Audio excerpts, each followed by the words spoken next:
And basically, that's not this is going to be and bad news for everyone. And in terms of standards, you not only look at the technical, but actually the entire and value chains. It's the holistic views need to be taken, and from actually and including the application, actually the project until the commission, and also the disposal, actually the end of life and the phase. That is the whole ecosystem we need to build and for the technical standard. But here we'd like to a little bit more emphasize the technical risks. And basically there are two parts. One is in the standards. There's the IEC and there's the International Electrotechnical and Commission. That is the standard international body to coordinate, actually define and develop the standards. And another is national and the level. That's each country's, according to their specific context, develop their national standard. Not all the countries have their such standards. And by the way, so this is very crucial actually to keep in mind when you develop it. And the new manufacturing in the new countries, in the member countries, as we talk, as the context of this forum. And so this is a standard. When you talk about standards, also you need to look at the actual value chain. This is the entire value chain. This is on the left side. Yeah, on this, I cannot see. But anyway, so you can see that on the left side, this is a value chain. And in the middle part, and we developed actually the quality infrastructure framework, from the technical standard and accreditation into the certification and part, and want to get into detail. And the right part side is international actual partners and the frameworks that we can use. And so especially as I mentioned, the reason why we get into more and more actual standard need to be developed, and is because the conditions, climatic conditions, and the applications have been different. And one of the examples I think probably we can give is that is for the high temperature. For the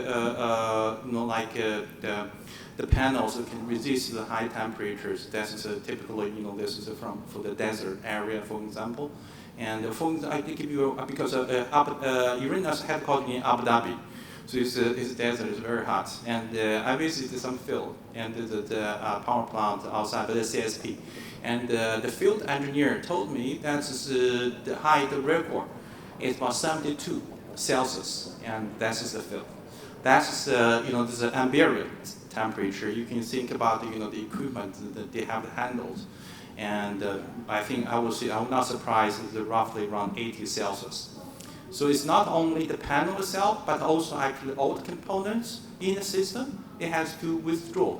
And it have to stand actually in this kind of a harsh environment. And also the islands countries, the salty is another issue as we can see. It's not only that, islands, if something broken, and to replace the damaged part with the spare part, if there's no stock, it takes months. So that's tremendous actually risk for the developer and also users as well. So this is a critical actually how we going to develop standards devoted for addressing those issues. And here's I don't want to get into detail. This the curve actually shows where actually failure occurred more often at the beginning, and also at the end. In the middle is quite fine, and depends on what standards you apply, and that's actually affect lifetime and also the failure rate, and that's also affect actually the investment return. And so how do you do that? We need to actually collaborate internationally, because standard when it's developed, it's not just the one person says, okay, here's standard and use it. No, it's actually a collaborative and efforts. This is all the partner stakeholders and to develop that. That's the IECs have a number, and also there's also the other platform. And we can actually work with, and especially from the entrepreneurs and also the manufacturers, and to collaborate with all of the stakeholders to co-develop the standards. And so here's the key message. I don't want to emphasize, repeat, but the key point is that the quality is not only hardware, but it's an important one. And also we work together. We need to accelerate actually the development of standard to meet the different climate and conditions. And especially it's when the cost PVs is going down dramatically. And as we know, 2010, 2017, this PVs, the panels is a 73% drop in cost. That means that is also this is how can we measure the quality can meet actually what we want, not to cut corner or actually trade off with this quality. This is extremely important. How I enforce the standards. And so this is the IRENA's activities and in this space, and we are open actually to work with all of you and in this space. And now I want to just a few slides and talk about China, because China, as we know, they have about 17% roughly about sales and 64% of the panel of global and manufacturing, and also a lot of lessons that we learned. By the end of this year, China is going to be total installed capacity about 10 actually gigawatts. So this is dramatic importance. So China actually they have covered all the standards. Have developed all the standards from the panel, inverter, all kind of BOS, and till the grid product. And here, don't get into details. So there's different technical standards and certification and technical specifications and different bodies. And China have their own government body, and also China standard general certifications is also developed their own standards for helping China government. And here's the process, the entire whole process. There's all regulated, and also this with proper standard to apply it.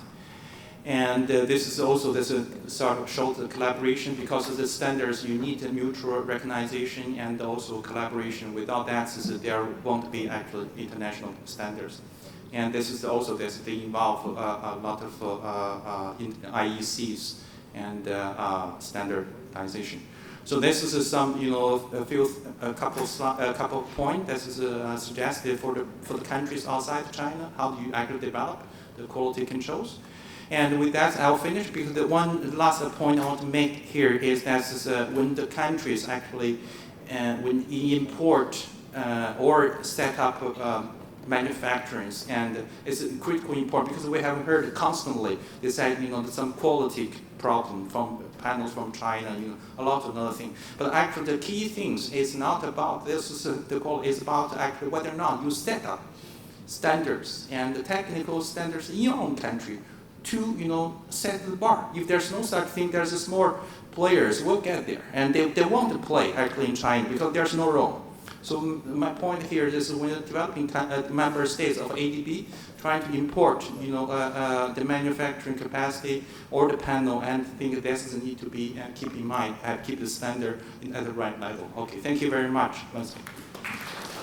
Thank you, Mr. Yongchen. I think most countries who have gone through solar deployment in the last 10 years are very familiar with the certification and standards. We went through this, so there's a lot to learn from China, considering they've only been doing this in the last 6 years. So for our last speaker, can we call on Mr. Lee Kevin Lamela to make his presentation?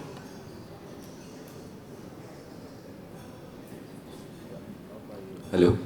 Good afternoon, everyone. ADB, Dr. Jai, thank you for having me. I'd like to speak about ET Vivant Solar's market outlook and how to do business in the Philippines, the business model that we are currently using in operating our existing rooftop assets. So this is about distributed generation, industrial parks in the Philippines, and solely focused on the Philippine market and nothing else. Just a quick background, ET Vivant Solar is a subsidiary of the publicly traded Vivant Solar Corporation, which owns upwards of 1.2 gigawatt of thermal, bunker, and diesel assets. And hence, we are pushing forth with having a lot more clean energy capacity in our company. Uh,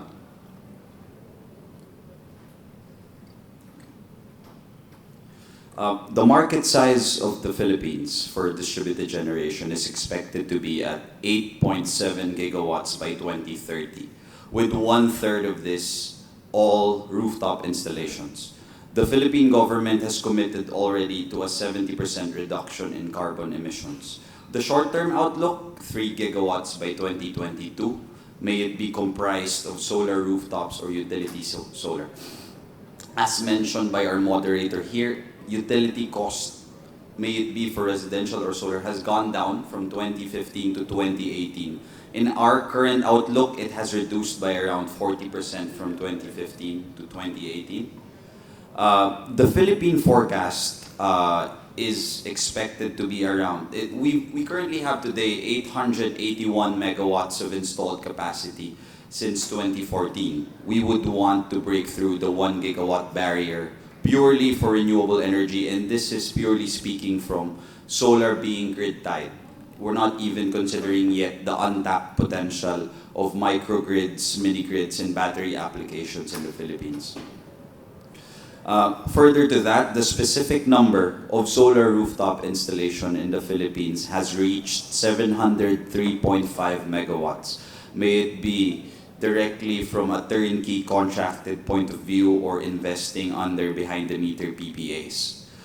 The total utility scale market now is around 1.3 gigawatts, and hopefully if the forecast is correct, we would even break this aggregate total of 8 gigawatts by 2030. So just some local trends in the Philippines today. Currently, there is an EU ACEF grant program that has begun, which entails mobilization of over 100 homes to be donated on for solar rooftops. The EU and the Philippines has also partnered in energizing remote areas in Mindanao. The Philippine government, via its Department of Energy, has approved 1.65 billion through different rooftop projects in the Philippines. There's a new market entrant, and one notable that's close to the heart of ADB is AC Energy. IFC and ADB has invested 95 million to Ayala Corporation for the energy green bonds, and this 5-year and 10-year bond totaling to $410 million are the first climate bond certified and publicly listed US dollar green bonds in Southeast Asia. I believe AC Energy is very happy with this development, and another notable development with this local company is that they've started acquiring different assets, such as a manufacturing company from Silicon Valley, such as Merlin Solar, acquiring another competitor in Finma Energy. Moving on, just to give an outlook of the existing rooftop players in the Philippines, the ones developing, installing rooftop systems for distributed energy, may it be in a grid-tied manner or having some semblance of hybrid capacity.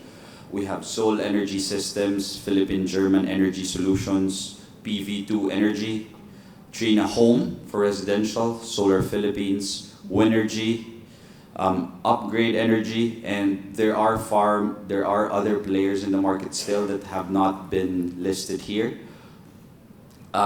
Solar Grid Alternatives. Just to give an outlook of what the Philippine pricing currently is, as of today, residential or home systems, it ranges from the lowest median point of 50,000 pesos or 962 US dollars, and the median price of 85,000 pesos or 1,635 US dollars, to as high as 120,000 pesos or $2,300, which is on a per kilowatt basis. And this is the current market pricing. But one interesting fact to look at is, I did use the company of Ma'am Techi here for reference for pricing. If you can look at the graph in blue, the pricing during 2015 here in the Philippines ranges from 92,000 pesos or 1,760 US dollars. That is 4 years ago, and Fast forward to 2018, we are at 42,000 pesos per kilowatt hour, or $808, not considering the price today in Asia, which is ranging from 600 to 650 US dollars per kilowatt. And this is utility scale sizes ranging from 800 kilowatts to upwards of 50 megawatt solar farms. Some US trends from the public sector. New York City increases energy storage goal to 3 gigawatts by 2030. As of December 2018, 99 US cities have already committed to be 100% renewable. California commits to total economy-wide carbon neutrality by 2045. Again, a lot more developments in countries like the US. A lot of Fortune 500 companies committing to renewables. 23 companies in 2017, growing to 53 by 2018. I'll fast forward to business model here in the Philippines. So currently, the most sustainable and financeable way of doing business in the Philippines is power purchase agreements and leasing.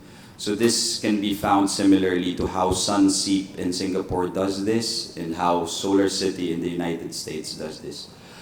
With the current market environment in the Philippines, not a lot of businesses or industrial companies are financially capable of purchasing renewable energy systems or buying the system outright. So developers and other energy entrants and investors in the market are practicing power purchase agreements and enjoying certain incentives provided by the government. Basics of how solar rooftop. An example of an industrial rooftop here in the Philippines, an industrial park.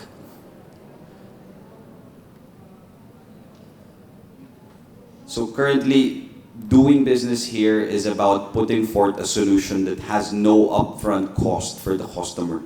Building it to them, leasing it for a certain amount of time, may it be 15 to 20 years, and the industrial or commercial customer purely buying electricity from this. There are certain incentives that can be enjoyed from this, such as the Board of Investments, giving you zero import duties and taxes for all your shipments of renewable energy goods. Although the private sector needs more support from the government, us in the private sector believe that we can already have a sustainable business here in the Philippines, regardless of subsidies and whatnot. This paired with the current open access policy of the Philippines, which empowers commercial and industrial customers having a 1 megawatt peak demand in 750 to choose their own suppliers.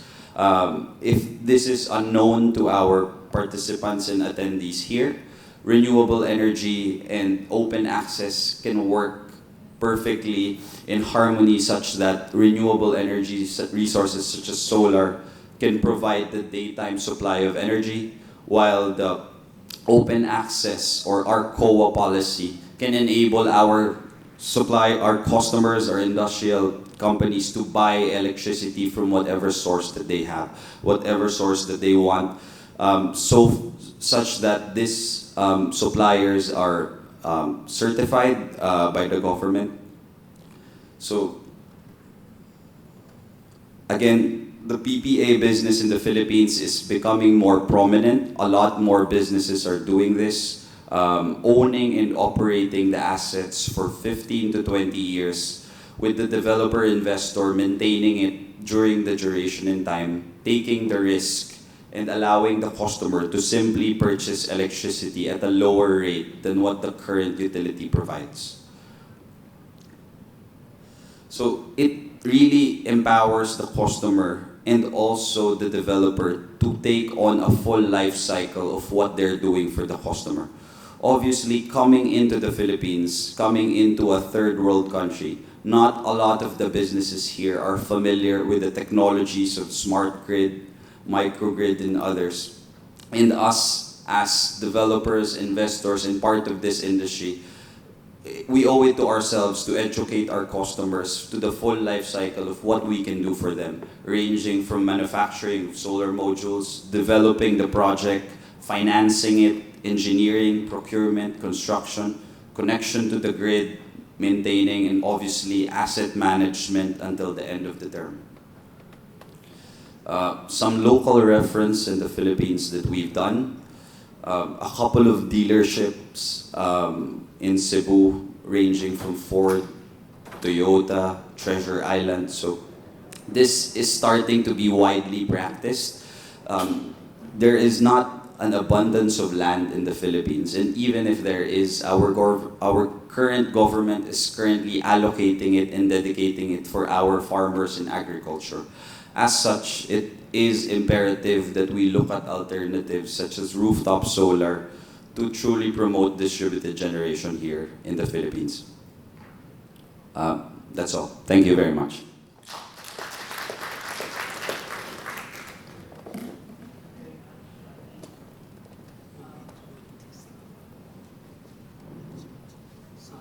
It's now open for questions that we want to raise our speakers and presenters.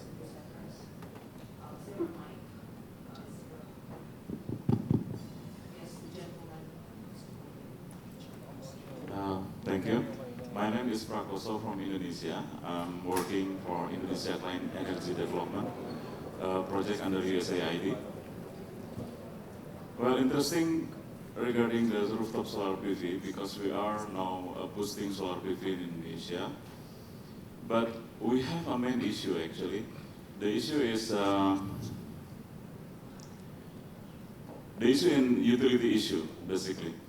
When we assume that many solar PV will grow in Indonesia, especially from the rooftop, there will be an impact to the distribution and transmission system to the utility system.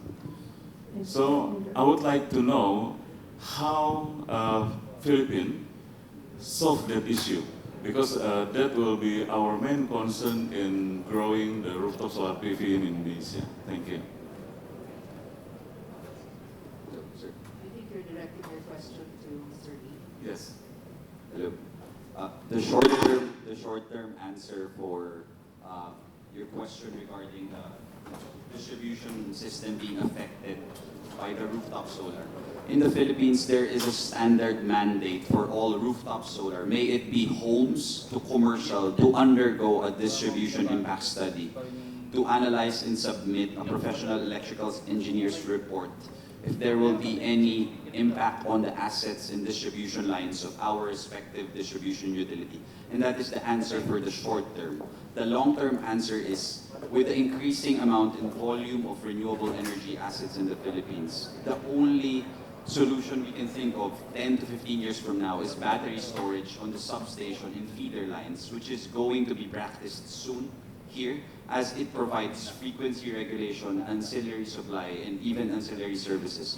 But for the short term, we can still absorb it. Maybe in the next 10 years, our distribution lines and distribution assets are still safe, provided that these studies and documentation are done and submitted to our distribution utilities.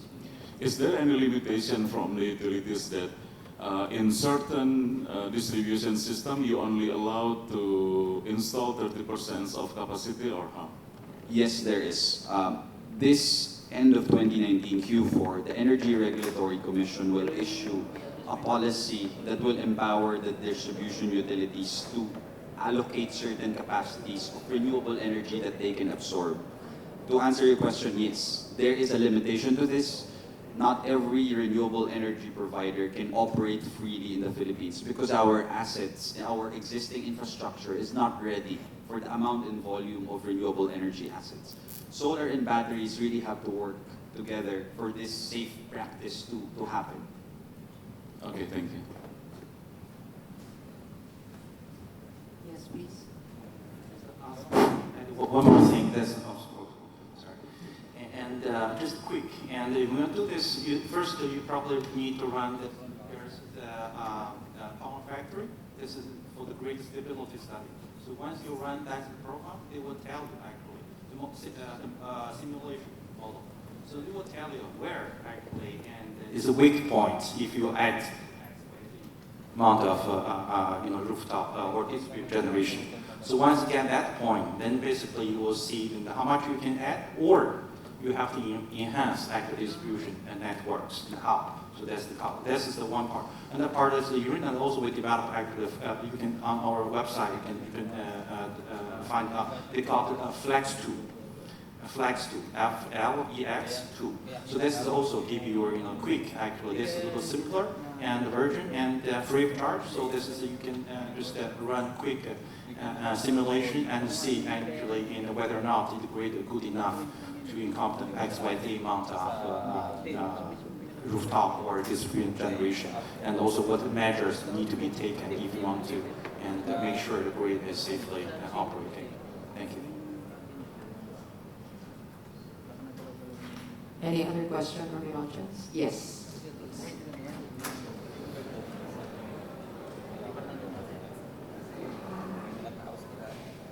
My name is Pinpan Gawantana from IGAT, Thailand. For the solar rooftop in Thailand, we start like 10 years ago, and I myself have it on my roof. So my question is, from now on, about 10 years long, you guys did consider about dispose this solar panel in case it is out of order, because it's a very huge amount. Thank you. Does anybody want to react? So, sorry, I didn't quite clear about the question. So you asked disposal, right? End of life. Yes, disposal. And, because on my roof it is about 12 years. 12 and years. The efficiency is quite low now. I see. Okay. Well, it's yes, and basically you can replace. Yes, so it depends. If 12 years old, yes, you probably can replace with a new one. But your lifetime is longer than that. And for disposal, there's going to be recycled. But I'm not so sure, because this is not my area. This is whether or not the 12 years ago, or that's the panel installed, how actually, whether or not it's recyclable. But we did a study, and they analyzed PVs. And they have a report at the IRENA's website. Maybe you can, and take a look at that report and see this. That's the report, give you options and how actually handle end-of-life solar. But it's a good question, and sorry that I don't have very specific comments or your question. From a local contractor's point of view, you can simply get in touch with with local contractors, professional contractors in Thailand, and they will have proper training on disposal of solar modules once the lifetime has lapsed. I have something to say, because use some new technology like our modules to be the rooftop. The life is 25 years old, and up to 20, until 25 years, the efficiency still remain 80%, above 80%, and our software module can reuse. So once you want to change the roof, you can peel it off and stick it again. I think this technology can solve your problem. All right, thank you. There's another question there at the back. Good afternoon, Maricor Mozones from the Global Green Growth Institute, GGGI, that's headquartered in Seoul. I'm from the Philippine Country Office. The question is a follow-up to the question on disposal. As we have partnered with several local government units in the Philippines, one of the few questions that would usually come up is the lifespan and how it will be disposed. Generally, it can be addressed by anyone in the panel, and then followed up with a question directly addressed to Mr. Lamela of Vivant. Do you have mechanisms to buy back at least those used panels, or at least any incentive to, when local government units, for example, partner with private sector companies such as yourself? Thank you. Maybe just to answer that, I believe that 85% of the solar panels are recyclable. So maybe the other presenters can talk about some of the disposal practices and partnerships. Maybe from Hanergy, because they're panel manufacturer. Any thoughts on that disposal? Any disposal issues? That was your question, right? Yeah. Anyone who care to answer? Mr. Lee?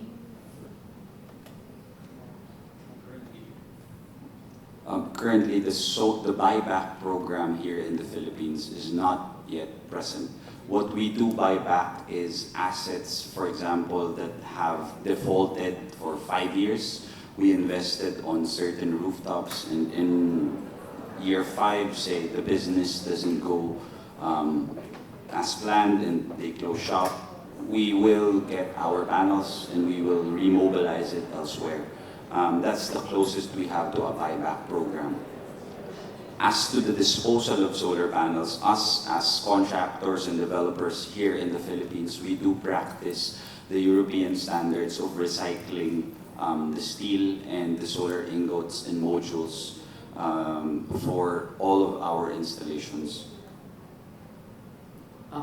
We can only take one more question. Otherwise, we will close the session. Okay. So thank you again to our presenters for this session, and let's give them a round of applause for their time and their presentation. And I think there's a coffee break after this before we begin the session 2. Thanks again. Good afternoon. Thank you very much, Techi, for your moderating. So from now, so it's coffee break time. So next session will start 4 p.m. sharp. So only 10 to 15 minutes. Please come back to this room at 4 p.m. Thank you so much.